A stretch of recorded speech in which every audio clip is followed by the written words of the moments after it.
power that so many people have complained about.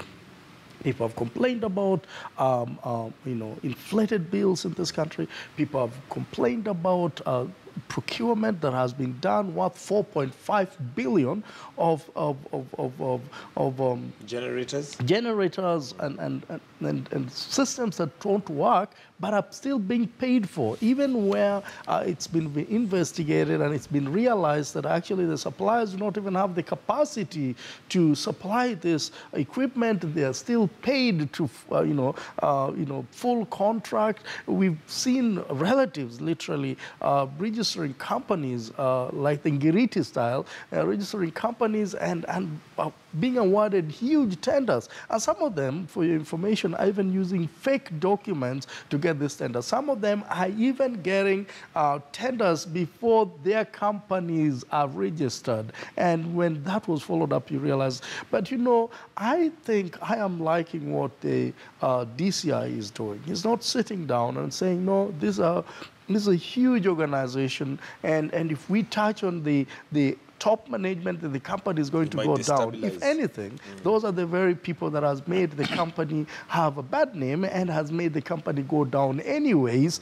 If they were doing the right thing, we will not be paying the exorbitant bills that Kenyans are paying today. Mike, for your information, many companies today are not investing in bringing companies and manufacturing in Kenya. They are going to the neighboring countries because productivity is cheaper and electricity is cheaper in those countries. Now, how long do we have to wait when people that have been charged with the responsibility to regulate, supply electricity into our homes, keep on becoming billionaires every single day at the expense of that person living on the slums, living in the... And it's just a total mess in Kenya Power. I believe it's high time they overhaul the entire system. And if anything, before I finish, I think Kenya Power should not be the only company that can distribute power. Many countries in the world, power is generated by somebody else, and then it's given to a number of people that will be able to distribute power. Like we are now having county government.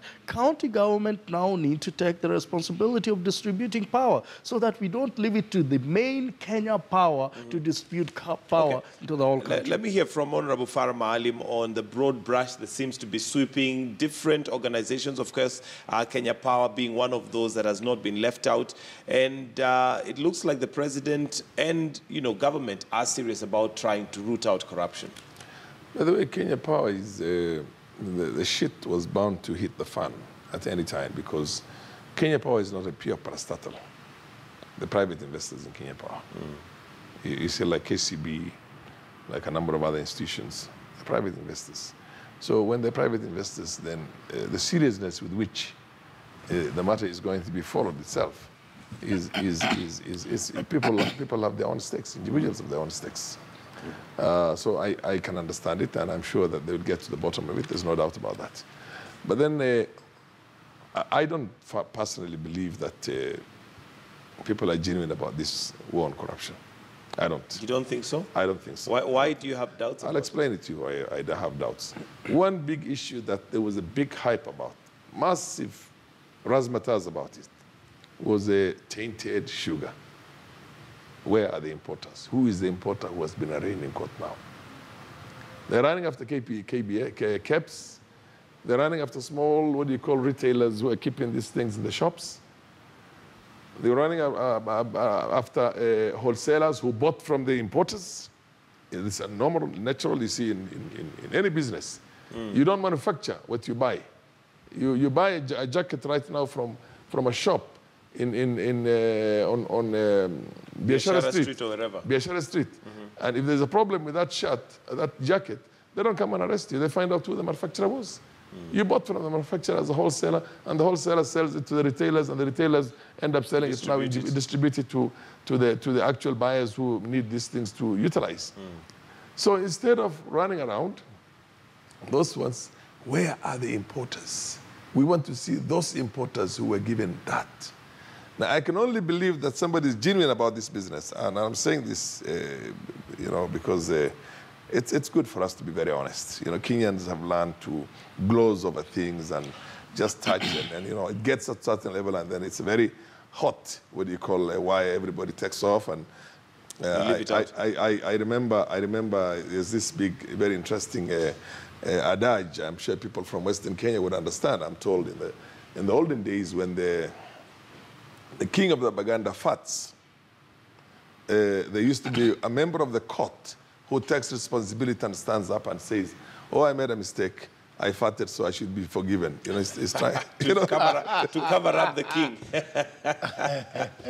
To cover the king. You know what I mean? So what I'm saying is that and by the way, when that sugar which was tainted, which had only gone through one or two stages of the refinement, this sugar has to go through, I think, these people from Western Kenya will tell you, I think 3, 4, 5 stages of refinement until you get the final product, which has to be consumed.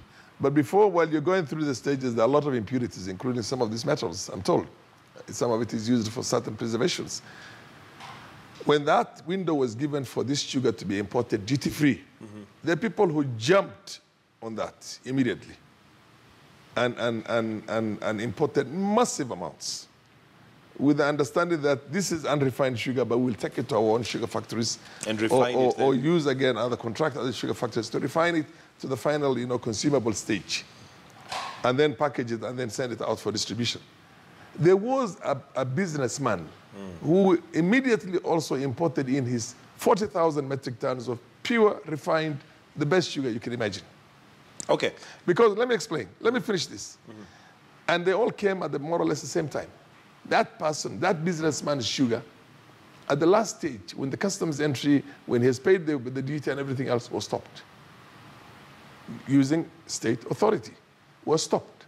That ship is right now on anchorage in the sea for 10 months. This is the 10th month going, for 9 good months. To allow this tainted sugar itself to be, to basically flood the market and to be sold for, because the price differentials between that purely refined sugar itself and this one, which has only been refined a few stages, which by the way is scooped using bulldozer. What do you call these things? The big machine, JCB trucks. JCB, and you lift them up with those loaders. You call them front wheel loaders. Load them up to the front wheel loaders to put them on trucks, and then the trucks again will load them off to the ship. And basically that is the sugar, that is the whole thing. And we don't have anybody, let me tell you, it's all talk about right now. You see this injustice in which a Kenyan investor himself is being kept in anchorage to give an opportunity to this tainted sugar.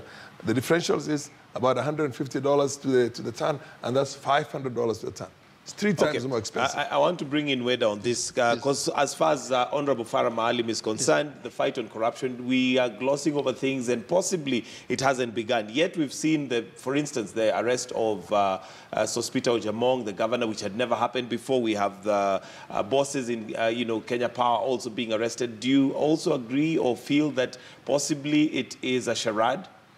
I think what my big brother Farah is not aware of is that since he doesn't work with the DCI, he doesn't know what goes on there. But let me tell you, as former chairman of Sony, I have been asked, and I have gone to the DCI to record a statement yes, on the part that Sony played, the kind of sugar they imported, and so on and so forth. Is that serious? So to say it's a joke, no. If whether he has gone there, and if something is wrong, I will go to court. I will be taken to court. But how long does it take for that information? It takes long. This is local and international. I've just told you that I myself, as Weda has been asked, I say you are chairman of Sony, Sony imported. Please come and record a statement. If they find anything bad, Weda here will be heading to court, and then you will be celebrating. So the fight, I think, is serious, to the extent that the president is also very, very serious. And at this time, they need encouragement. We need to push them. We are saying that Kenya Power is... the Kenya Power bosses have been arrested? No. The headline says... Kenya Power crisis after purge. Yeah, there's no crisis in Kenya Power. People can be removed anytime, all of them. I remember when Honorable Kibaki dissolved government after the referendum, people said it's going to fall. And the late Michuki said, no, government is the president as long as he's steady. So Kenya Power is there. What I can tell you is, if you take, for instance, Kenya Power, they imported second-hand transformers. And these tokens, for the tokens themselves, have a lot of issues. So the fight is there. As far as the law... But don't you agree, Weda, even from a lawyer's perspective, that we are being treated to arrests here and there, but we've not had any significant arrest? For instance, now if we look at the sugar issue that Honorable Maalim has brought up, who imported this sugar? There's got to be records that can trace to the importer of the sugar. Yes. Weda should tell us, because I don't know. I don't know whether you are hearing this or there's something else you want to hear.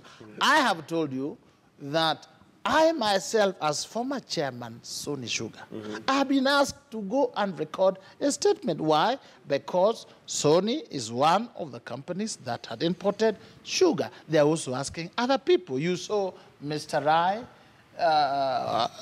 going through parliament and so on and so on. So this process is not a day's job. If you do it in a day, as a lawyer, I'll tell you. If you just walk in and arrest people and arraign them, you'll have no evidence. And they'll bring big, powerful lawyers, and they'll win. So you gather evidence. You interview people. Some include going international to where the sugar came from, who sold it there, and so on and so on. So time.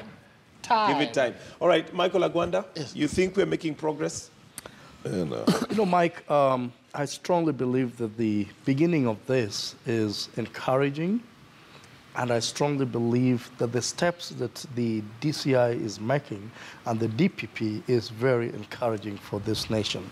And I say this because these are new kids on the block. They have come and we are seeing few arrests. We know that the former DPP was there for a very long time, and so is the DCI. I don't think that these things were not taking place. Sugar was being imported, but nobody ever dared talk about it. But now I think there's new energy.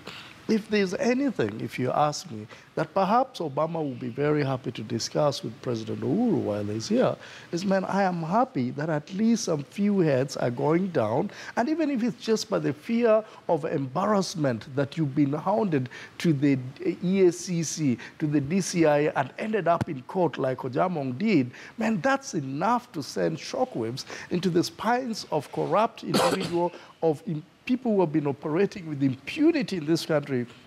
I mean, who will have dared to take the CEO of Kenya Power to court? Who will have dared to take even the leaders of NYS, you know, the bosses of NYS to court? Who will have dared even to mention some of the names that we are mentioning today? I mean, the sugar barons are the most lethal barons in this country. They support members of parliament, a number of members of parliament. They support senators, and they support a number of even those governors have benefited from the sugar baronia and the sugar mafia in this country. Who will have dared even hounded them to the committees in parliament? Of course, it's in record that the committee that was investigating them did a shoddy job. It is in record. But that alone is sending shockwaves to the people that are in leadership in this country, that business is not going on as usual. Things might change, and for that reason, let's start doing something. What I will want to see is the ultimate end of the prosecution of these people, and some of them jail when found culpable. That will steer this country and maybe into the like right Weda has said, that takes time. I want us to take a short break. When we come back, Honorable Farah Maalim, I'd like to hear from you. What is it that would make you feel that possibly we're making steps in the right direction when it comes to averting or, you know, dealing with corruption? Because like you've mentioned, our problem may not be political per se, but it is the corruption that has entrenched this country. It is now 3 minutes to 7. We want to take a short break. When we come back, we've got The Way It Is with the same panel, and do stay with us right here. For those of us on KTN Home, this is the point where we part ways and we say goodbye. But on KTN News, we've got The Way It Is lined up for you. We see you on the other side of the break.